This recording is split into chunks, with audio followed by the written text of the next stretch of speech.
1, 2. Testing, testing. 1, 2. 1, 2.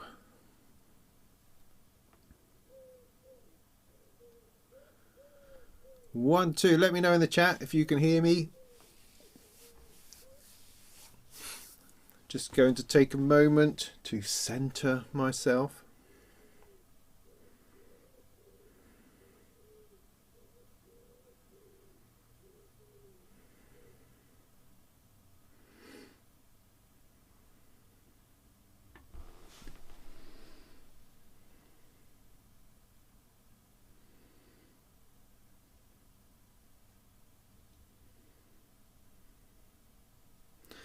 Uscan hears you. Lovely.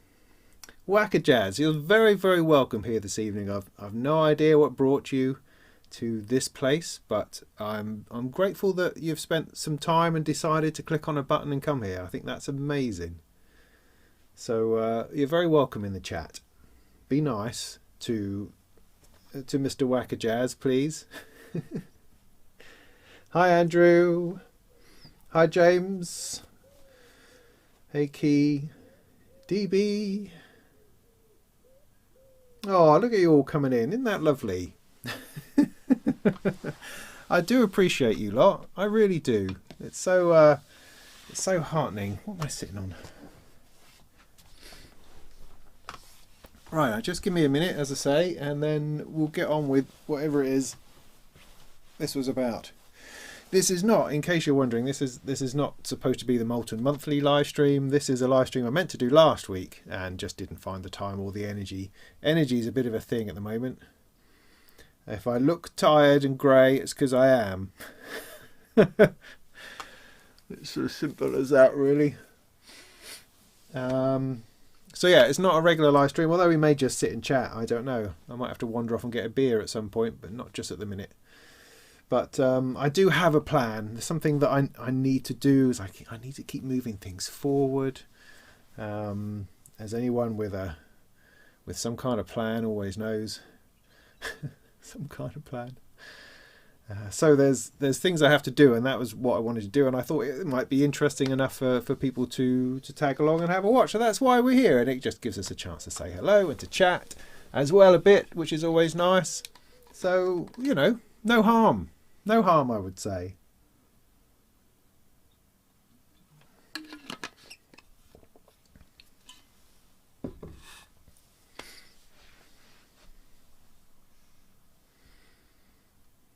So I hope you're all well. I hope you're doing okay.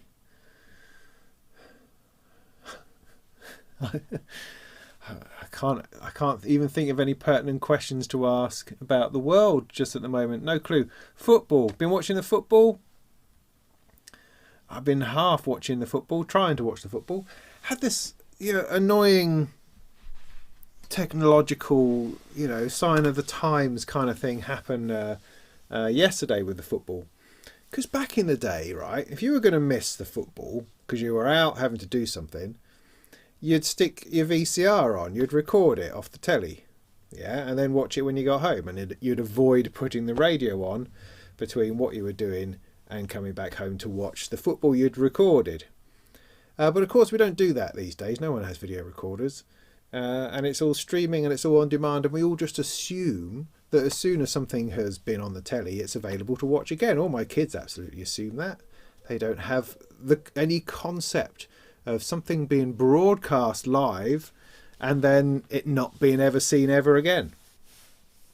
So anyway, we had to go out yesterday during the entire time of the football, but we said to ourselves, we'll get home and watch it when we get home, because we can just watch it on iPlayer And could you? No, you couldn't. It wasn't available anywhere. And any attempt to search the internet for some way of watching it after the event would of course result in knowing the results. So we were just completely scuppered. But after trying everything I could think of to try to make that happen, we just had to go on YouTube and Google it, and there was a result. But at least we found a highlight show, an ITV one, which wasn't on their ITV hub. You couldn't get to it via the app. It was, I don't know. So there we go. Maybe the old ways were always the best. When you did things on purpose and didn't just assume that the internet and the world would work those sorts of things out for you. So there you go, there's a little story to get you going. And where was I while the football was on? I was actually at a sailing club, which seems to me, to say that out loud, very middle class. Not the sort of thing I'd ever expect myself to say or be in a position to talk about. But it's nice. I've got a mate who's a member of the sailing club and is one of the senior instructors and things like that. He's taken us out a couple of times on little boats, just little toppers, I think they're called, or a little, I don't know, something or other, a little sailing boat. And so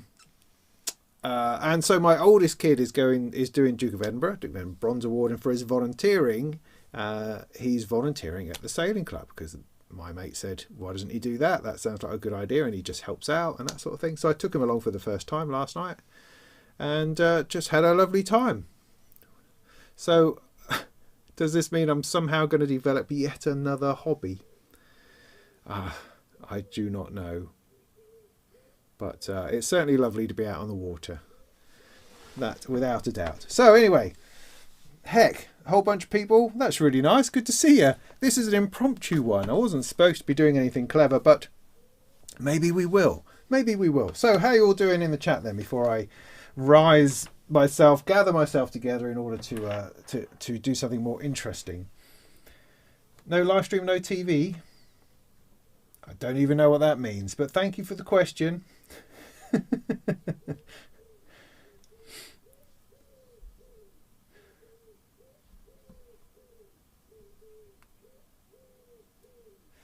England are going to get a trophy. Yeah, they get a participation award, I believe is what it's called. Well, Michelle, your mum knows what she's doing. I would applaud that, most definitely.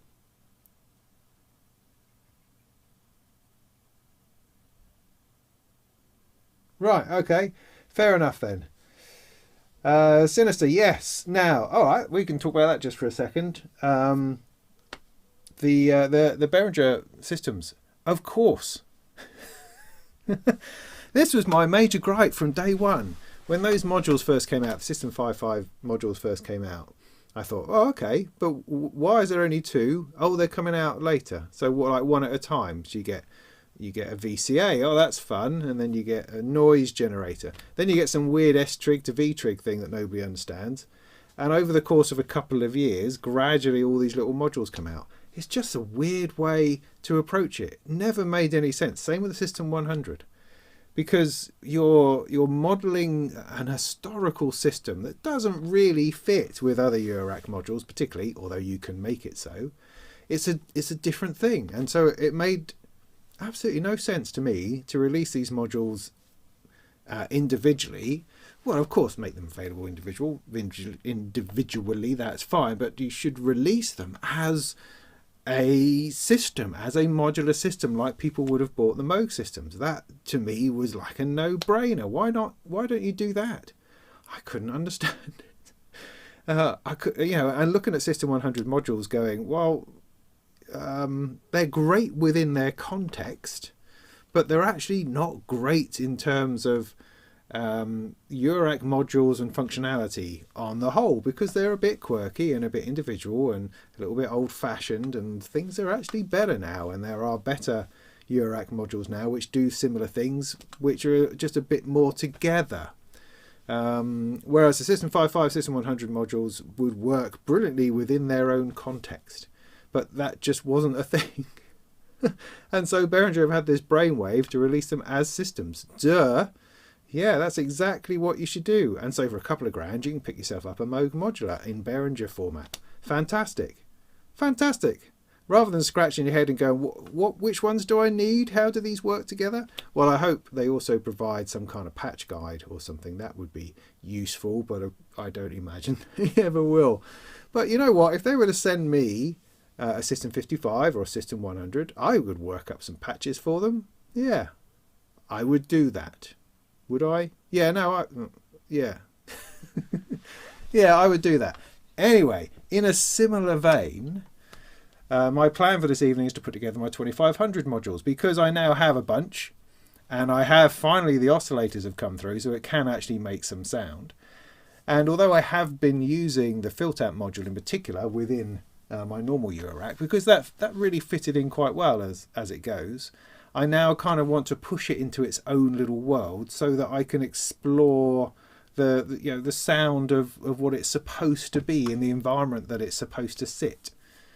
Even though it's already not, because it's in Eurorack form and not in the modular form of the original 2500. It doesn't have the matrix weird system of routing and modulation. It doesn't have anywhere near as many ins and outs as that system had. However, using it together seems like a nice idea, and it gives me an opportunity to finish off my Strombox cases and all of that. And so the plan for this evening was, I'm just going to plug these things in. You know, I've got a power supply to put in. I'm just going to beaver away, and you're welcome to chat amongst yourselves and watch what's happening, and I'll every now and again talk a bit more, or maybe I'll talk through the whole thing. Don't know yet, haven't started, but that's sort of the plan, really, just to do that.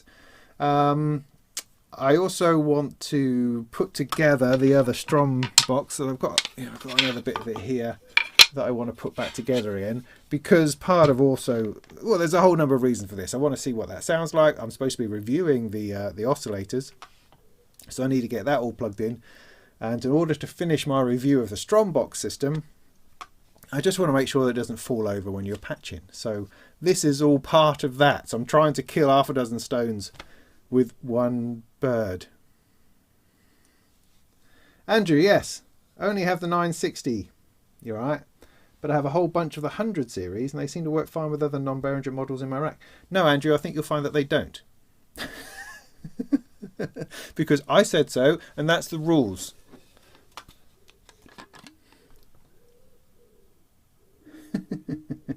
Yeah, I mean, the logos are still missing off a couple of them, and it's still hilarious when I think about it.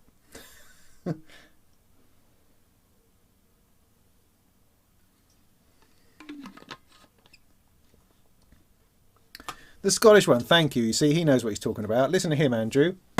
He's the man.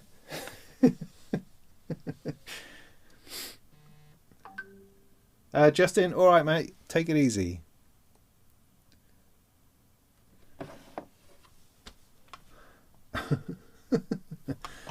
Sequential switch, did somebody say? Yeah, I mean, the sequencer might be interesting. It's just a lot of HP, man. I mean, the sequencer, the one I've got, can you see that? No. I've got a little cat in front of it. That doesn't really matter. Oh, God, I'm going to screw that down tight. The Wavephonics one I've got here, which is done in a Moog Styly, 8-step sequencer, it doesn't take up like 40 HP. Why does it have to take up 40 HP? You know, it doesn't need to be that big. What's going on with that? That fella Moog modular one, but you know, whatever. Right. So let me do what I'm supposed to be doing.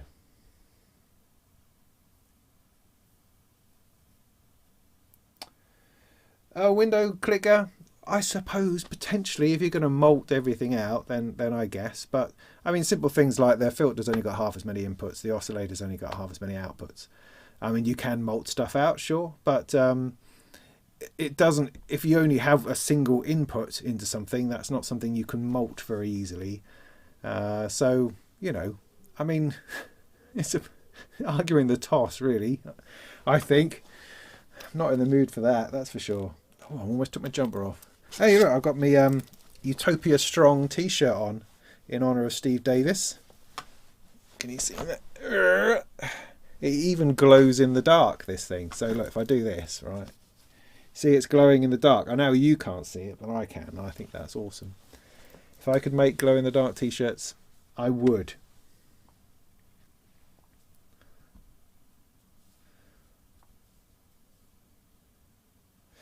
Yeah, the M185, that's a fantastic sequencer.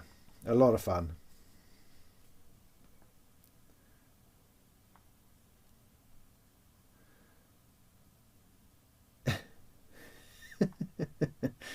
Yeah.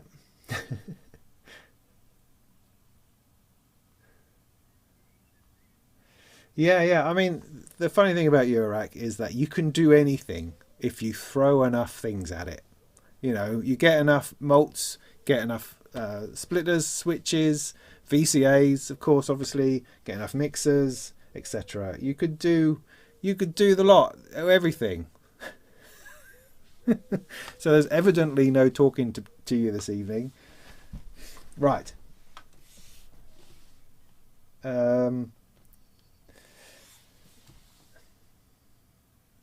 Yeah, I think he does too.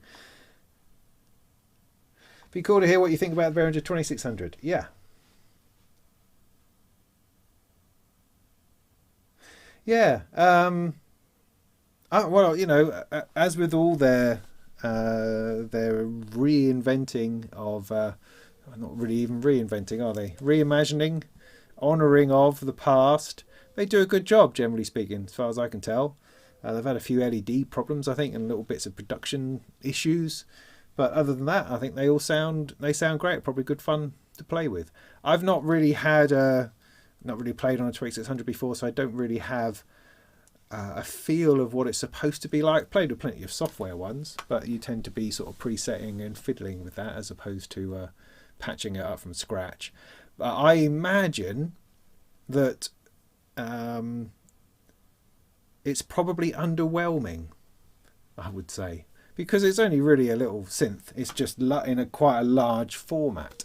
There's not a whole lot going on, you know, although it does have some interesting modulation routings, doesn't it? I guess that's the thing about it. And so it's a matter of working within that workflow. Once you've learnt that workflow, then I think it can get quite interesting. But it's not something that you would necessarily use in isolation. It's something which would be a part of a larger thing, and yet it feels, for a large synth, it feels like a large synth, that you'd feel that it would do more, if you know what I mean. Don't know if that makes sense. Good. Hey, Production Sar, that's very kind of you. Thank you. Very, very kind. Martin, hi, how you doing?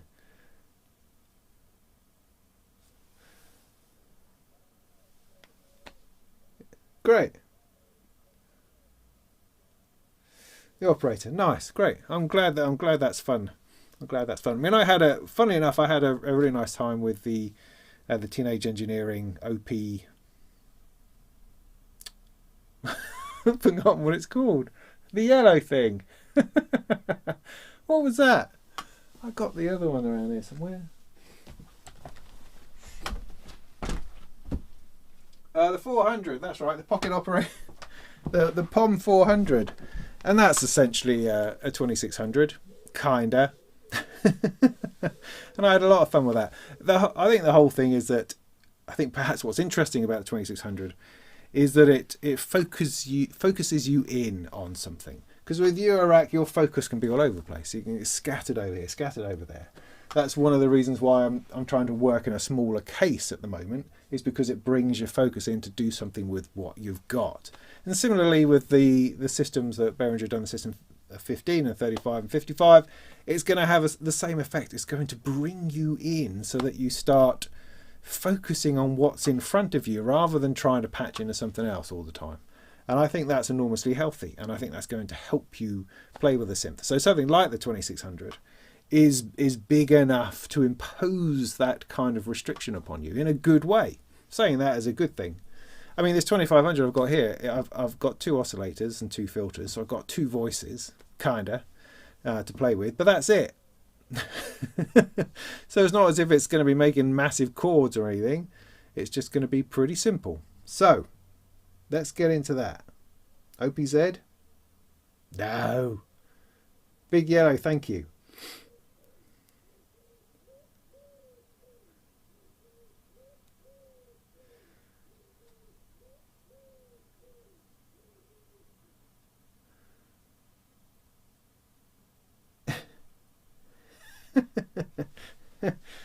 Yeah, all right. So, all right, then maybe stop me sitting here and let me actually do something. And we can still chat while I'm doing something. Let me just do a little bit of rearranging so I've got the right things in shot.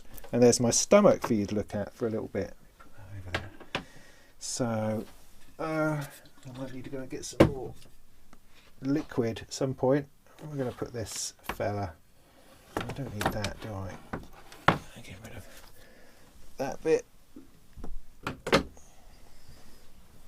So this over there. Now none of these are plugged in, so they're going to fall out if I do that. Oh my goodness! No, it'll be all right.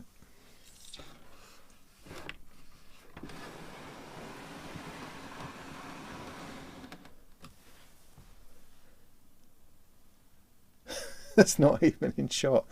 What is it? What does the camera have in shot? Oh, okay, here we go. Here we go. Right. So I'm just gonna. Sorry about the clunks on the audio. Just gonna move that over there a little bit.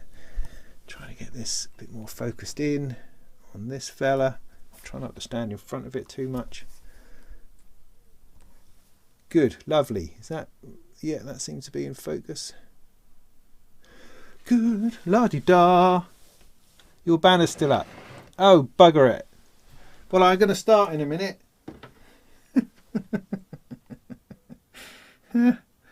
That one. Thank you. God darn it. Right, so, okay, the Strom box then. Just to give you a few words about that while we're sitting here looking at it. That's not very... Oh, there we go. That's a better shot. Yeah, this is new. They sent it to me a week or so ago. I put it together last week, and I've done a video all on the build and bits and pieces. It's good. It's great, I would even say. Dare I say that? Yeah, I mean, it's what it is. I've got another one down here, the one that I actually put together. It's still together. Oh, yes. That's only funny to me. This sort of thing. They're a bit boxy. It's all in the name, really. But the idea is that you have, it's all 84 HP. I think I've got that right. And you've got a 3U and a 6U one. And the idea is that you can start with like one row, and then you can buy these brackets that go on the side. The brackets that go on the side. And then add another row, put that in, and then add another row, put that in, you know, and it's modular and it builds up.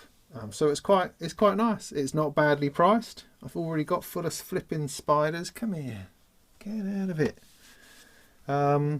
Yeah, I mean it's not cheap as chips, but it's not expensive either. So it sort of fits in that middle ground somewhere, and it's quite nice. I say it's a bit angular, but I'm liking it, and the thing I like about it is the fact that it's vertical rather than wide.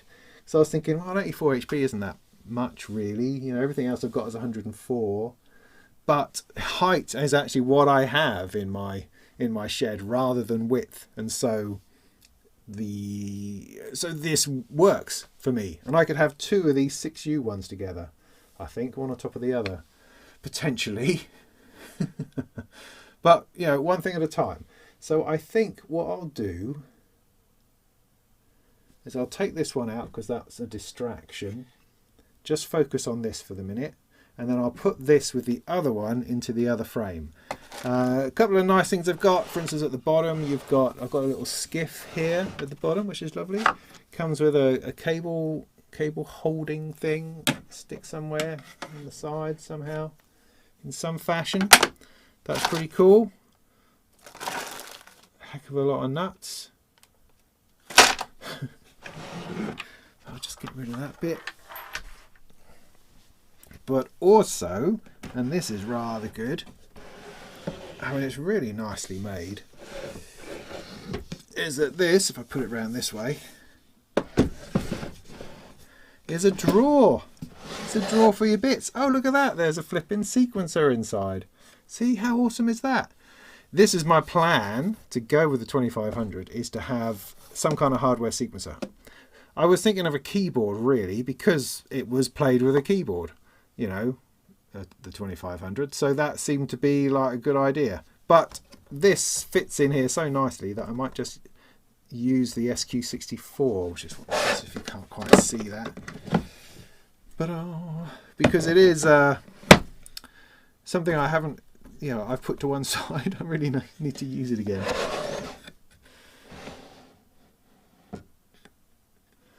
Oh, conversation's getting weird. Yeah, no, the wheels on the side, they're quite nice. I'll show you when I get the other stand together. I'll show you why these are interesting. Oh, I've only got 3 sets. Well, this can be held in with one. Maybe, I don't know, I'll have a look. But these here in the side, they're just these weird, nicely made things. Screws, bolts, some things. That's what they are. So yeah, let me get on with putting these 2500s in, because they're just sitting in here at the moment. They're not wired in. I've found myself a power supply out of something else.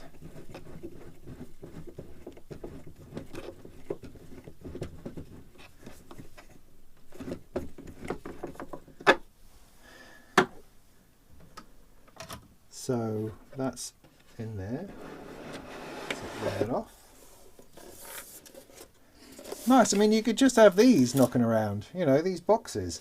They've all got holes in the back for power supplies, potentially internal power supplies. I've been giving that some thought as well. I'm sure other people have done these sorts of things, but it occurred to me, right, hang on, that I keep using up HP with these sorts of things. You know, that's sitting in there. You know, that's a 4 HP. 4 HP? 6 HP? What is it? We've got something. Oh, I can't remember. I don't care. Evidently I do. Anyway, it's using up HP sitting there. And what does it do? It just gives me a cable, an ugly cable coming out the front, but a couple of nice lights. Oh, look, that actually had power still in the capacitors. That's interesting.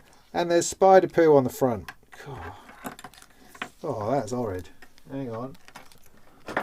Don't want to lick my finger after that. Come on. Use my other finger. Yeah. Anyway, what was I saying? Oh yeah. So, rather than have this take up space, why don't I pull off the LEDs and the switch, you know, just desolder it, and drill holes in the side of the case? Why don't I do that? Why don't people do that? Why isn't that a more common thing?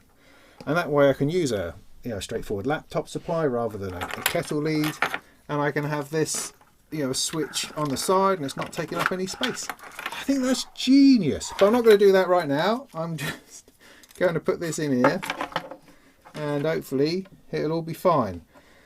So how's best to do this thing? Well, okay. I need some knurlies. Knurlies I have. Now, does anyone have any requests in the order they think the modules should go? So, all right, let me just take you through what I've got. Put that back in. I've got 2 oscillators, the 104 oscillators. I've got the Filtamp 10006, and I've got the multi-mode filter resonator 1047. Those 2. Now, the thing I did notice that there's no VCA by itself. So I've got this mod amp here that I've never used, never tried this out yet, which I believe is a ring modulator essentially, which it kind of means you're going to have 2 things going in there. They're going to mess with each other. But I've only got these 2. So I'm unclear exactly how I'm patching these together at the moment. But I'm assuming oscillator into filter, oscillation into filter. I mean, this has got a VCA built in, so that's all right. That'll do its thing, and you can stick in envelopes and it will work. I've got a random and a noise generator thing that doesn't look very interesting. And I've got this sample and hold random voltage thing here, which looks complicated. And the great thing about Behringer manuals is that they tell you fuck all, nothing at all. Nothing. Other than what the things, other than the name of the socket and the name of the knob. It's like they say, well, this one is a random signal switch. That's a sample button, it will say. There's my duo envelope. I do have another dual envelope, the one without the gate delay, but it doesn't have the shiny things on the front, and so I don't really want to put it in because it will destroy the look, but I might have to. We'll see how we go. But with a bit of luck, Behringer are going to send me replacement caps, which will be really, really nice if they do. I'm scared about whether these things have film on or not because I scratched some of the others trying to get stuff off. Blah, blah, blah. Anyway, so I'm going to pause briefly just because a couple of people have asked me questions. I don't want to miss that because, you know, you're the only friends I have these days. No, it's not. I got Captain Birdseye out, out on the Broads. Cable thing is part of the draw. Yes, it is. Derek, is that you, sir? Is that your man from Strongbox? In which case, you're very, very welcome. Good to see you here. If it's not, then I'm sorry for assuming you're someone that you're not.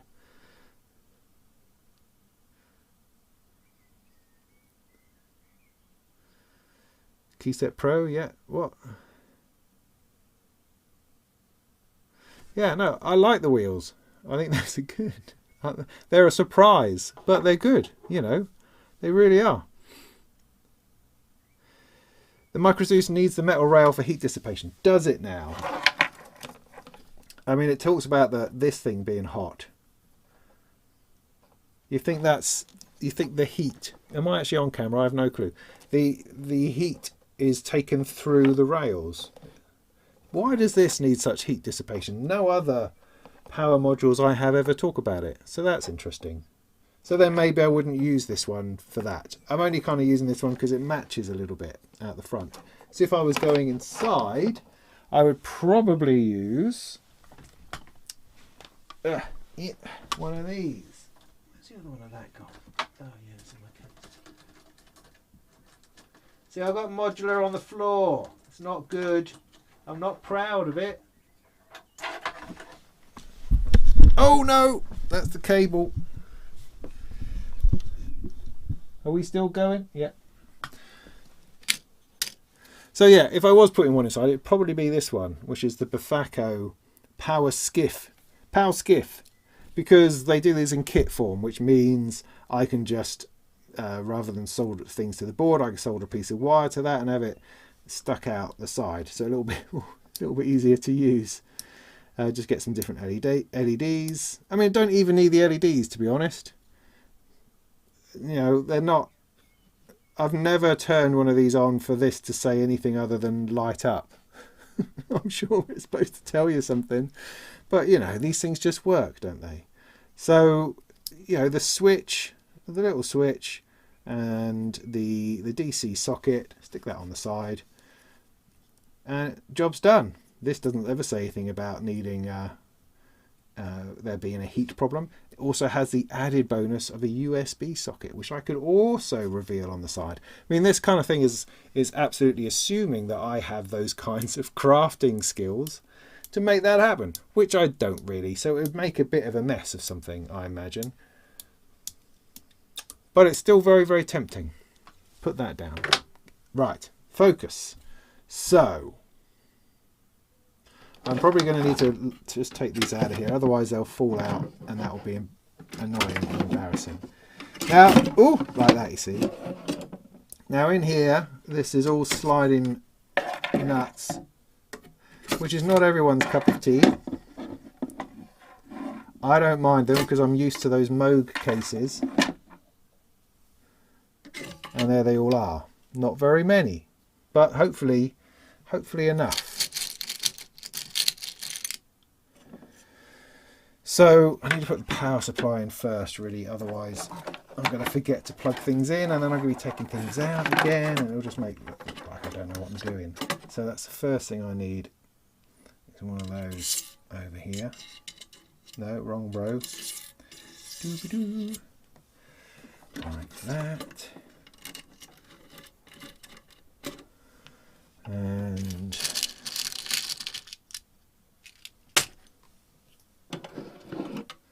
so I wish I didn't have the drawer in the way now.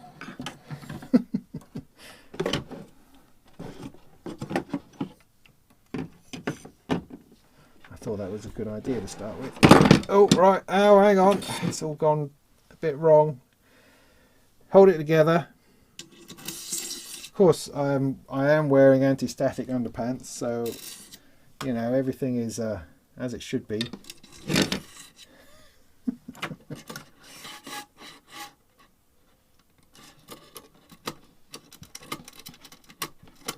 And I am warming up under these lights. Sorry, somebody asked me a question. I got distracted.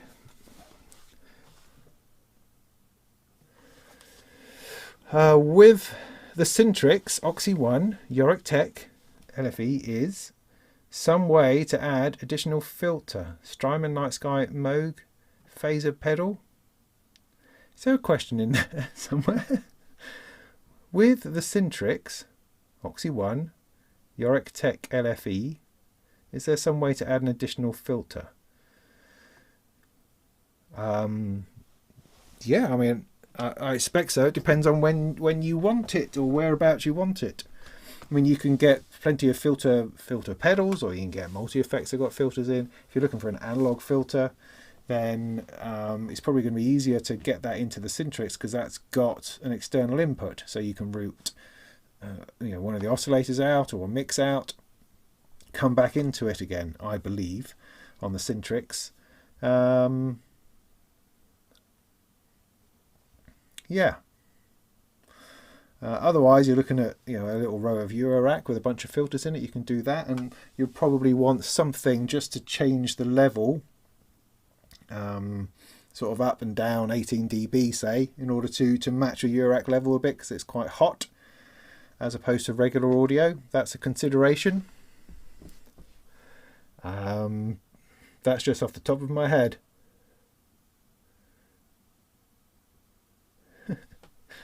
There are modules that are reversible.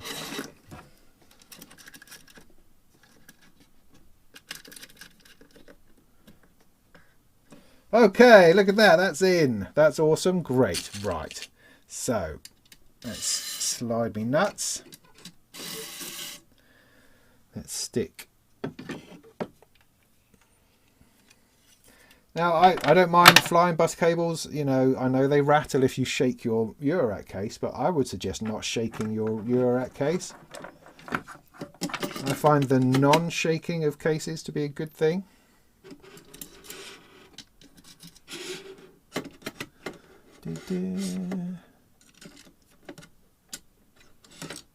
Oh, missed it.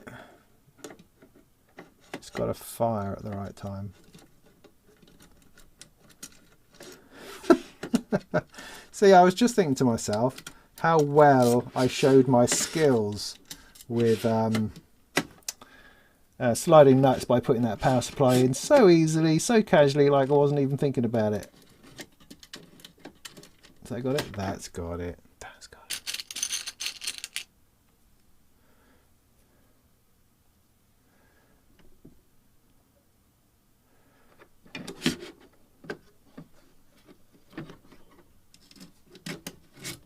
Oops.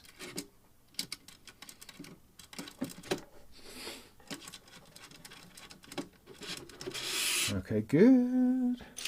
Slide this over here to pick up a few more.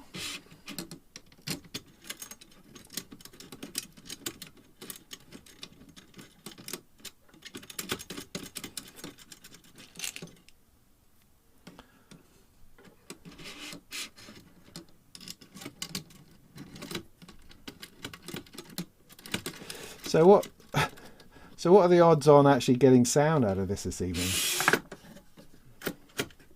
There's a little bit of space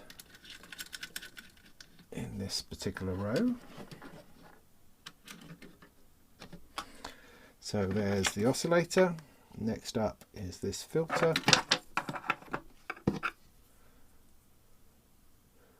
I'm using the top one, I don't really care.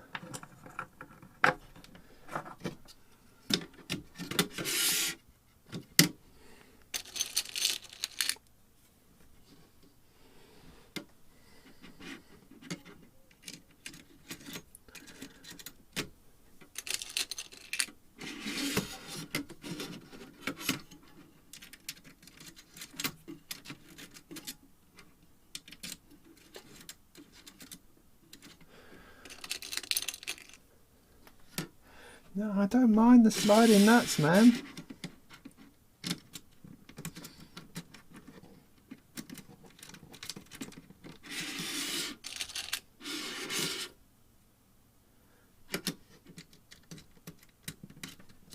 I really like the way that you can just take a module out and shift everything over. I think that's a plus. Now I'm slightly annoyed that the aluminium, the brushedness of the aluminium doesn't brush identically into the next module. You know, I think that's a bit of a design flaw, for heaven's sake.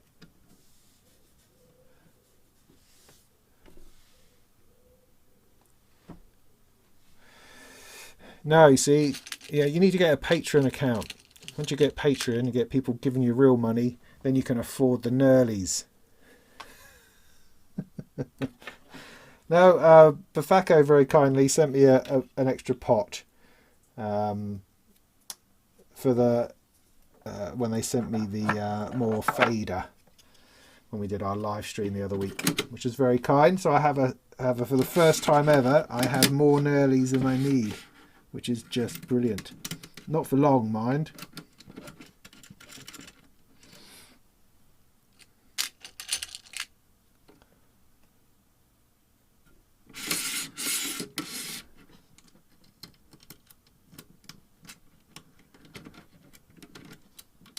What I should do, if I was doing this by myself, I would lie it flat down, I think, and that would be a little bit easier. But, you know, it's okay.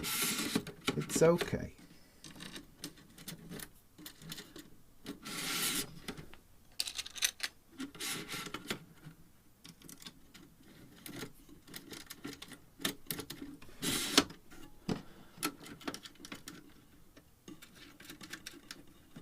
I mean, they do look nice, these things. They do. They are, you know, they are lightweight. They are flimsy. The fact that these don't have nuts is a bit annoying. You know, these are just soldered onto the board. There's nothing else keeping them in there. So you can imagine that once you've patched it 1,000 times, it might start falling apart. Did I plug that one in? Yes, I did. So that's a consideration. But, you know, these are what, all under 100 quid? So, you know, you do get what you pay for to some degree. That's always going to be the case. Oh yeah, that was the other thing I was disappointed with the Behringer system bundles, is that they're using their Go case. Which, you know, that's all right. But, I mean, flipping heck, the Moog ones were in these fantastic cabinets. You know, with all Tolex cabinets, and just looked amazing. Great big handles on the top and all that sort of thing. So, so, I'm preventing myself from getting to where I need to be. So I was, yeah, a little bit disappointed that they couldn't do better than the Eurek Go case, really. Now, if you are using sliding nuts, normally speaking, what you do is that you leave a couple of spare just knocking around in between. Otherwise, you get a whole bunching of them at one end, which is what I've got here, which I didn't really intend. I just wasn't thinking. So I'm going to swallow up a bunch of those. I'm going to leave a few for future modules. But then when I come back to this another time, I will forget where they all are.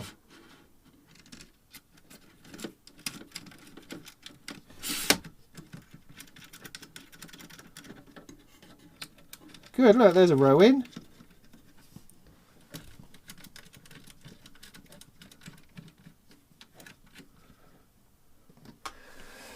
Now, if I'd put the top row in first, I would get better access to the flying bus cables, wouldn't I?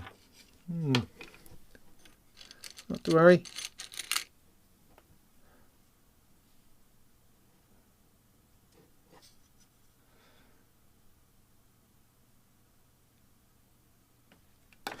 You kept losing your part of the filter. Yeah. Well, I had to glue on this one here. Where is it? Oh, this one. The one that's covered in Gorilla Glue. I did have to stick that on. But it worked. I would have glued the other ones as well, but I've lost them. So I just have to do what we have to do. So I've got to get in here.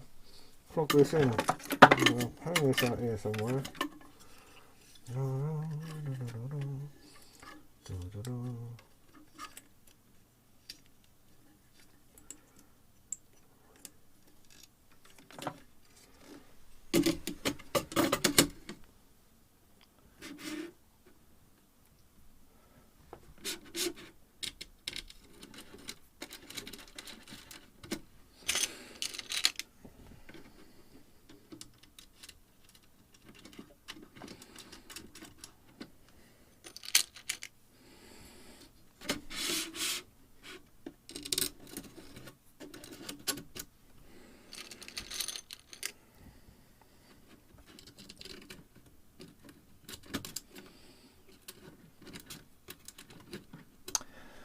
Now the oscillators are actually the only thing I haven't turned on before, so I'm quite interested. I mean, you've got these three-way switches. So what do they do you think? On, off, and inverted, should we assume? You've got a pair of outputs. I'm going to probably want to put my scope in here, aren't I? That'd be a good idea. That would be a good idea. Just while I'm trying them out.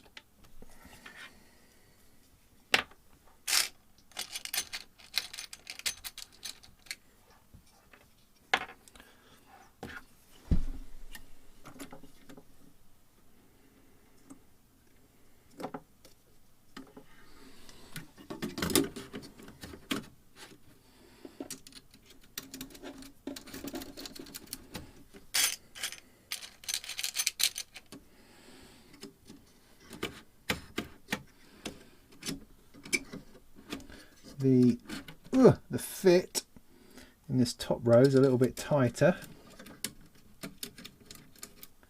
so they could have gone 1/2 mil, I think, in either direction. That's a little bit tight. Would have been no bad thing. So just 1/2 mil, these bars 1/2 mil down would be a bit more spot on.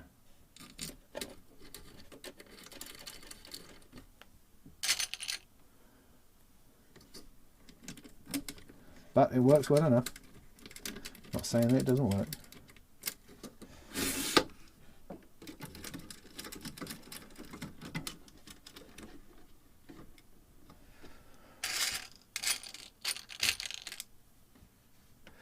What was the module in the top 3U rack? That was an 8 oscillator, Poly 8 from Waveform, which I still have. They told me I can hang on to it for the minute, although I don't actually have anything that I can do with it just now, because it's a little bit overwhelming as a module. But I thought that might work quite well with this lot of stuff, just to use it as a modulation source, if nothing else. I thought that might be quite interesting. Certainly going to give that a go.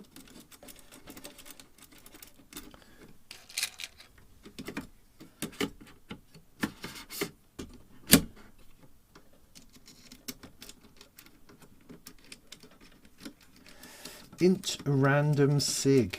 What does that mean, do you think? I'm sure it will become clear.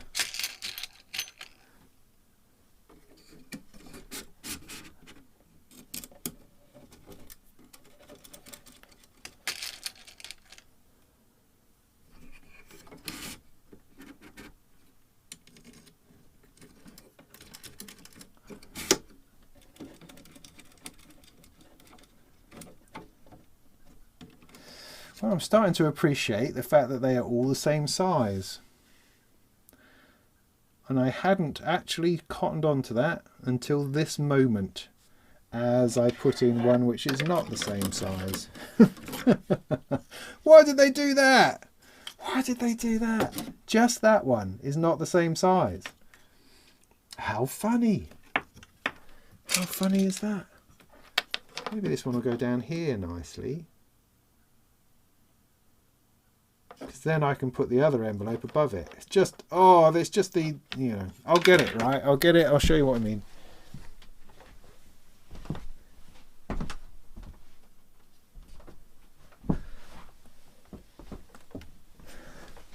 You know, it's just a shame because you want it to look nice, you know. I do want it to look nice. I'm not trying to go, oh, look, Behringer's a bit crap because the stickers fell off. Yeah, no, it's a bit crap that the stickers fell off, but I don't want to highlight that.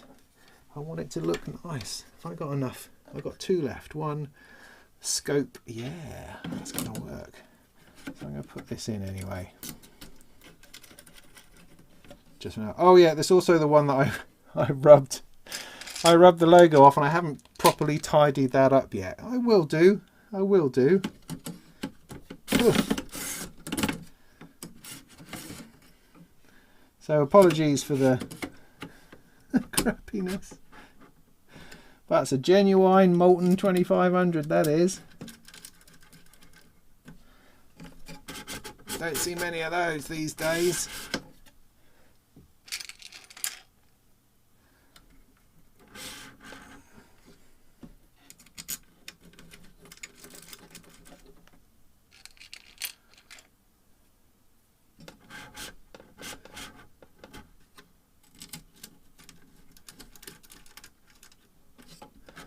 See, that's quite nice. Look at that, a row of 8.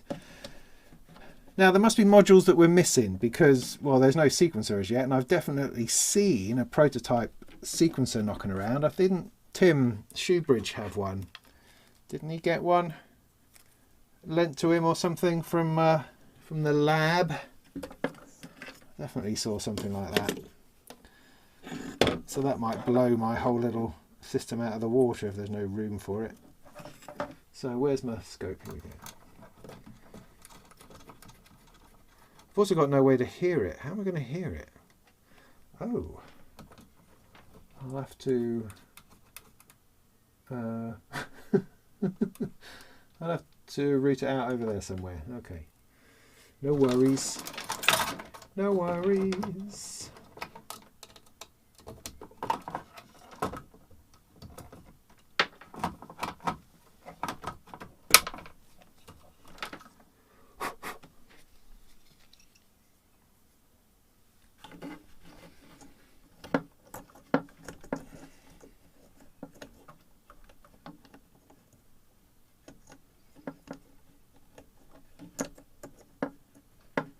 Go on, you can do it with one hand. You can do it with one hand. Yes, you can. Just takes patience.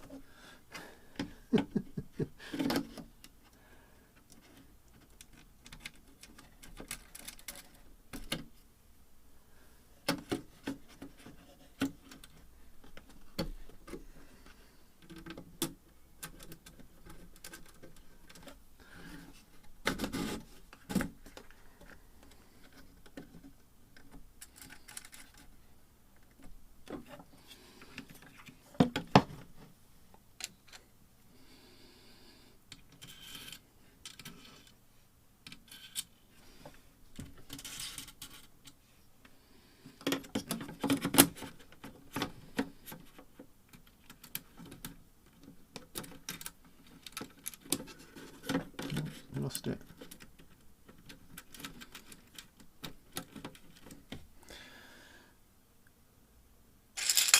Oh, I'm out of earlies. No, I'm not. I've got just enough.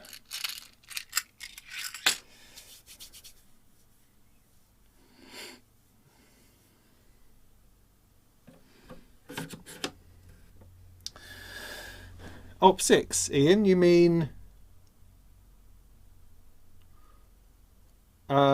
the Korg Op 6? How are you finding that? It's very different to a 2600, I would have thought. Bit chalk and cheese with that one.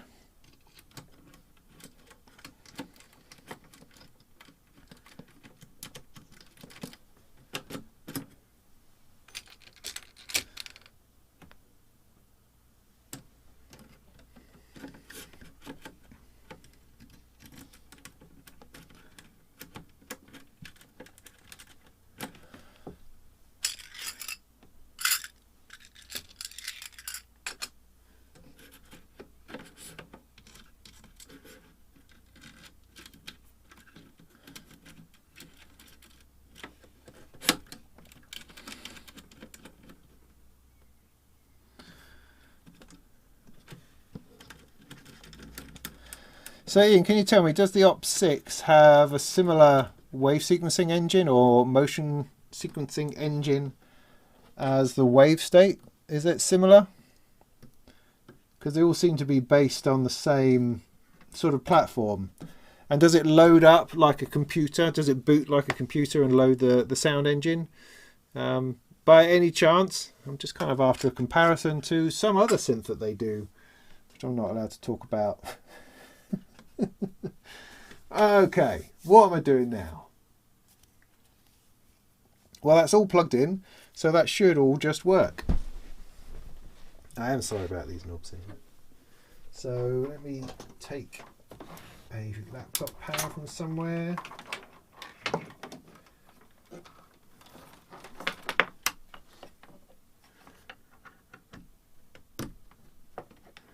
See how much nicer it would be if it was out the side rather than there, and then yeah, see. Anyway.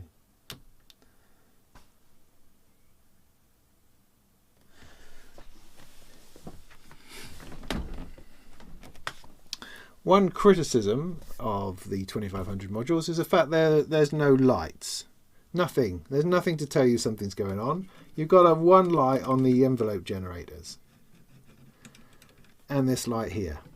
And these buttons they're not the Incredible Hulk buttons that you think they are. They're not. They're a bit sort of plastic and a bit disappointing. I was expecting, you know, proper NASA 1970s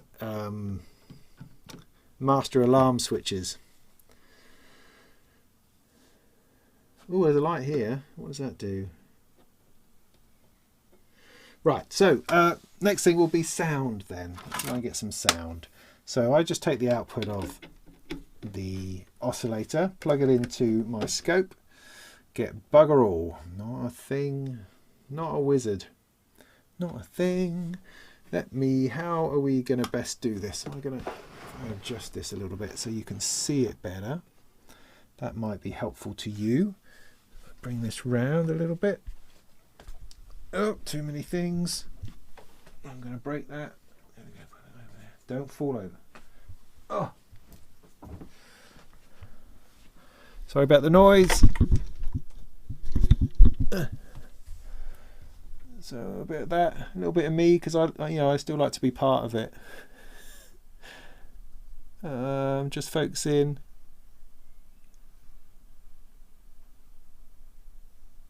Something like that.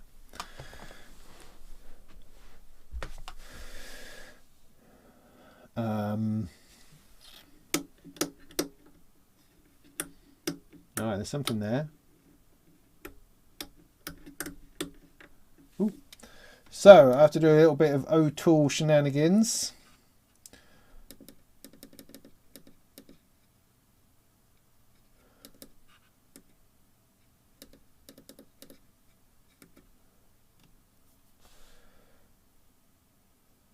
Right.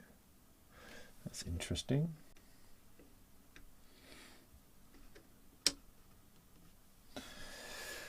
Now, an on button on an oscillator. That's really interesting. Is that the sort of thing we're ever going to want? I don't know, but it's interesting. Right, they're all really down there somewhere. What's that about?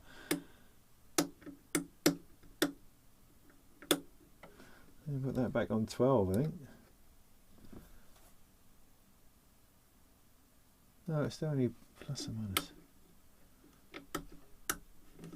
Right, let's see if I can turn them all off. Right, that's flat line.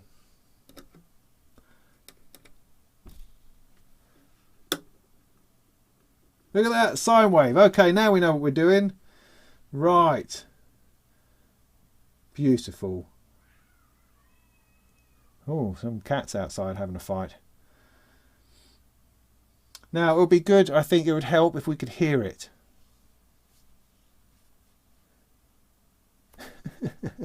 Ian, we're talking about the 2500, right? We're talking about the synthesizer that was used in Close Encounters of the Third Kind, which had more light bulbs than existed, I think, in the 1970s. So don't give me that as an excuse. They had lights in the 70s. Right, what am I going to do? Yeah, Nixie tubes. I always like those. They're fantastic. So this is plugged in. I can turn that on. Where's my sound?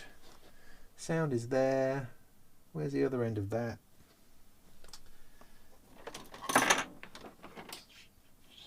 There.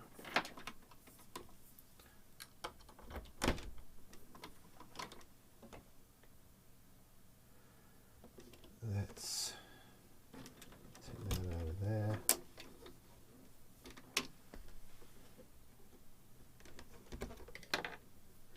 That ain't long enough.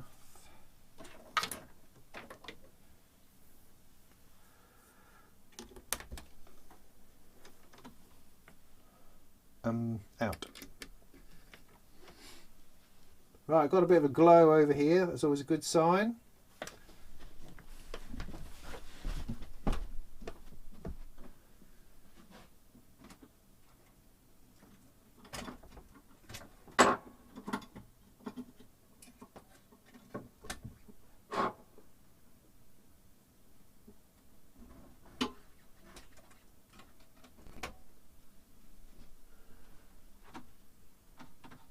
Okay, you have to let me know whether you can hear things. I should be hearing that. I'm not hearing that. Why am I not hearing that?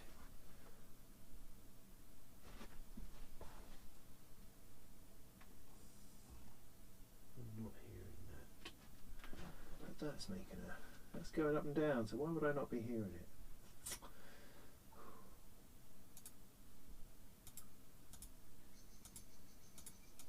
Sometimes this thing just boggles me.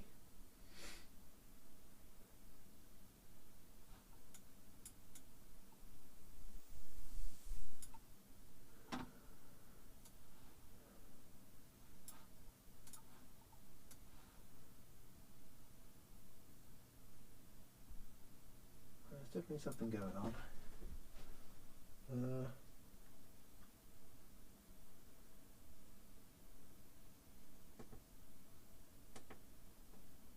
Direct computer.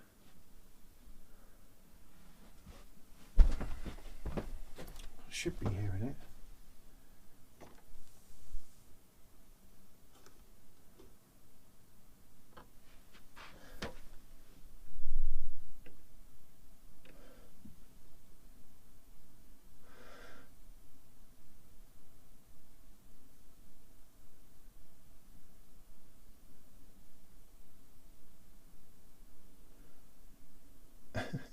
So yeah, please let me know if you can hear it. Why are we not hearing it? This is going to there. That is going to there. That's going in there. I'm just going to plug some headphones in.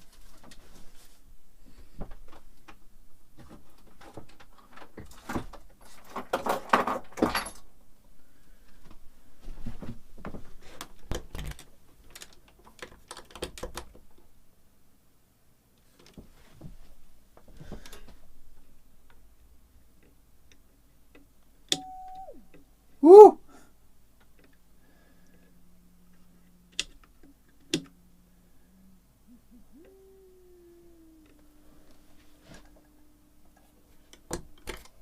That was it.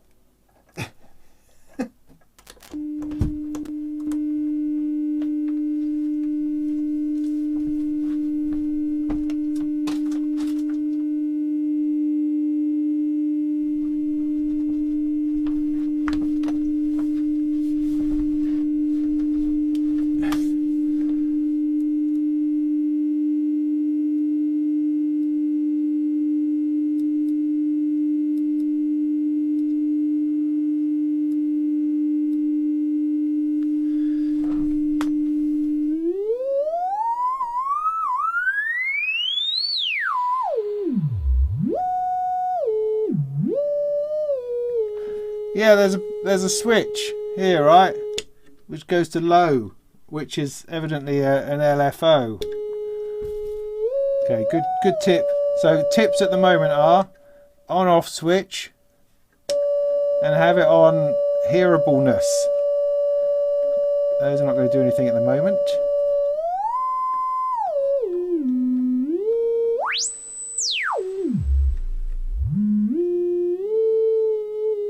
All right. So I'm going to make some assumptions. Well, I'm not going to make any assumptions. I'm going to do what the thing is. So that turns off the wave.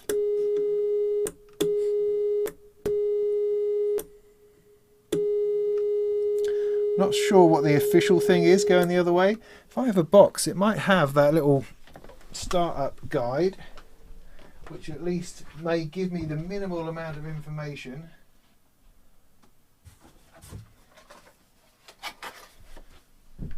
That could just tip us into knowledge.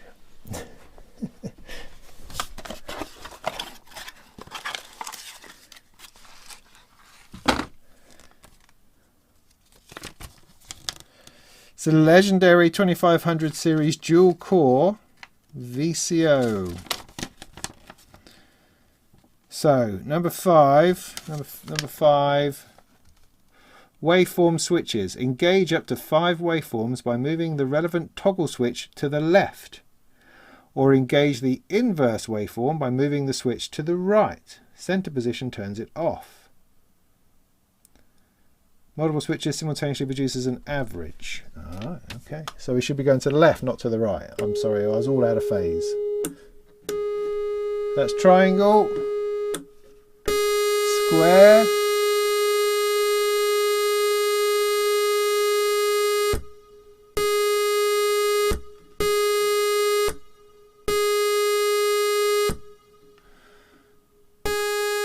sawtooth, I suppose.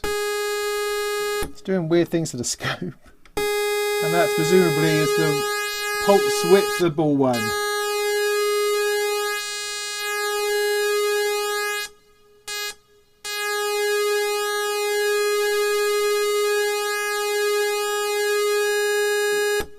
Can you hear me all right? Can you hear my voice and the stuff? Is that all right?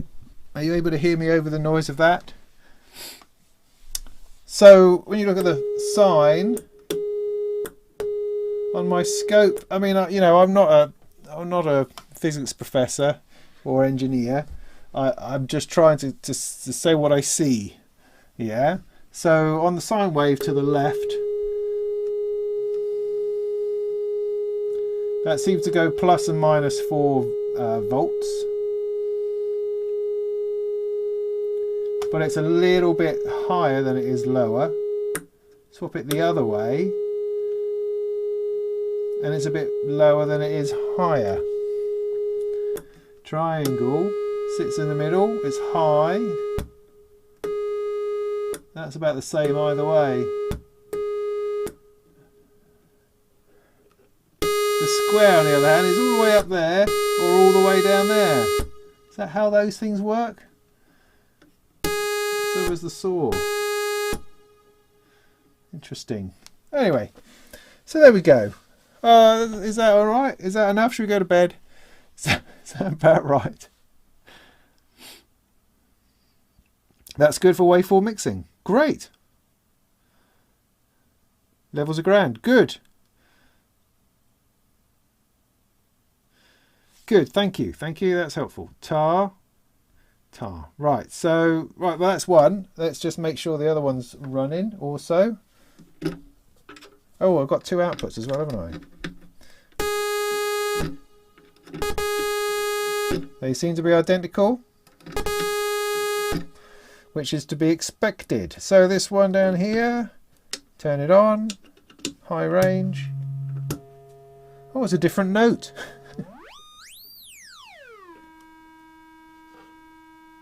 And a much lower output.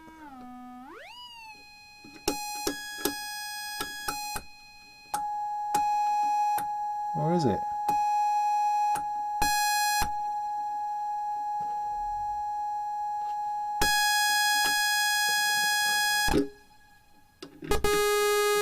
Yeah, it's about the same. Okay, good. So 2 working oscillators. I should probably come up with some kind of tune. Now, the easiest way to do that is going to be with this keyboard here, rather than the Korg one just at the moment, because I haven't used that for a little while, and I'll just be sitting here going, oh, I'm not sure what I'm doing, and that, nobody wants to see that, really, do they? So, let's see if I can plug this in somewhere helpful. Are you gonna behave yourself, Power Skiff? Yeah, maybe you are. Right. A little bit more room there. Well, I could always set it over here. I don't need to set it there, do I? Let's get me this out of the way. I'm drowning in Eurorag.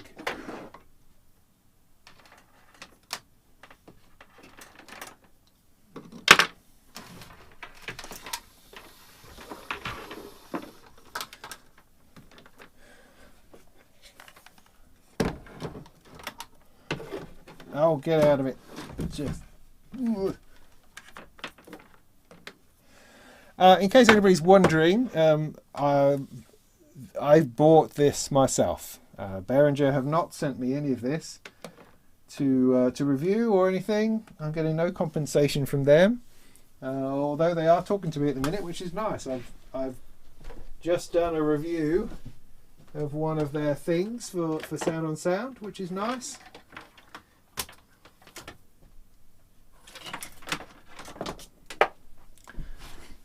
I mean, I don't know if anybody else was slightly puzzled by Uli's comments the other day. He had another bit of a lash out, which was a shame. You know, he's always a much nicer person when he sort of kind of stays quiet.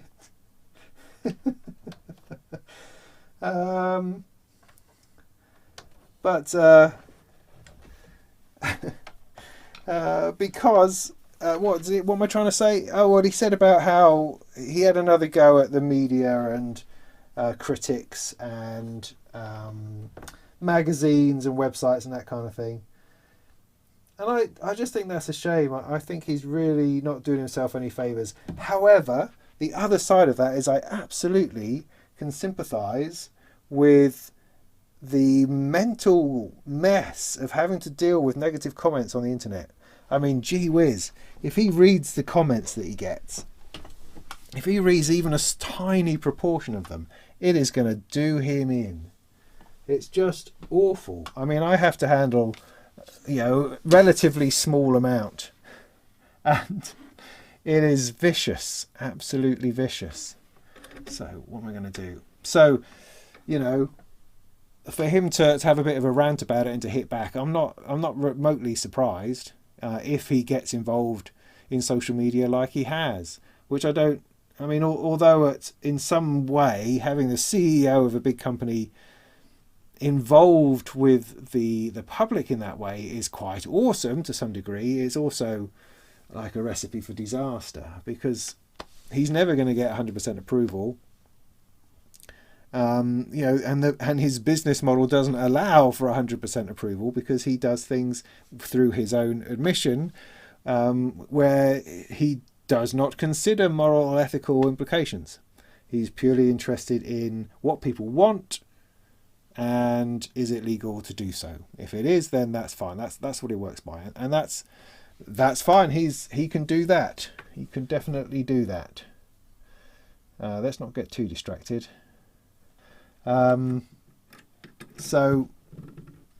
what am I saying? Yeah. So anyway, I thought with Dan doing the marketing and stuff like that, he seems to be a person who understands the industry a little bit better, and he's built some bridges with people like Sound on Sound magazine, and so we now have an opportunity to review some of their gear, which is great. That's good, because magazines like Sound on Sound, any magazine I think, would go, yeah, we'd love to review your stuff. But the way things work in the publishing industry is that you need to send us the stuff. We're not going to go and buy our own necessarily, although that does happen, and that's how they reviewed the MS 101 when that first came out. They had to go buy one, or rather, they used someone who already had one. I mean, I've written reviews for SOS on gear that I own, as opposed to them having to send me one. That's certainly a possibility, but just for the normal function, if you want to review in a magazine, you just have to send the gear in. That's it. No advertising required, and all these other things he seems to claim to think that he needs to do or something. There's a bit of paranoia, I think, going on there.